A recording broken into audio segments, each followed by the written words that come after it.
There's a lot of conversation about the new tax reform bill and how it may be impacting our local market. With all of the noise in the bill, there are really only three key points you need to know.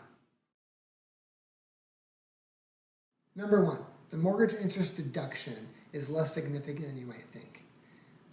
Even though it's getting the most attention, the overall reduction of your mortgage interest from $1 million to $750,000 is only a difference of $250K, which equates to $7,500 a year at a 3% interest rate.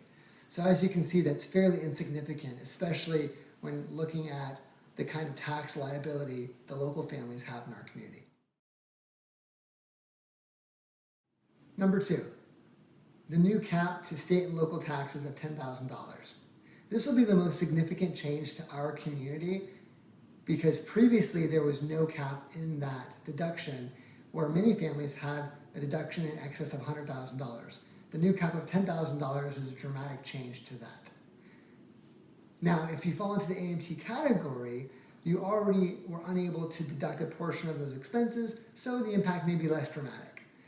The new bill also increases the AMT phase out up to $1 million, so you may end up paying actually less tax overall. Number three, the new standard deduction has doubled to $24,000. In addition, the tax brackets have lowered slightly, but if you fall into the standard deduction category, you've received a huge Christmas present because now your standard deduction has gone from about $12,000 to $24,000. That's a big change, and these people are typically those who don't own houses and do not have deductions, so they will see a big benefit in the new tax reform bill.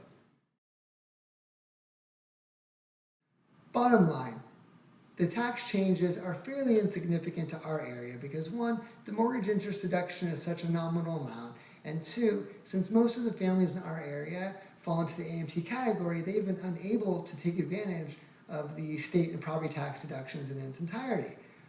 What interests me more is the continued headcount growth and stock valuation of the local tech companies, since that's been proven to be the driving force to our real estate market.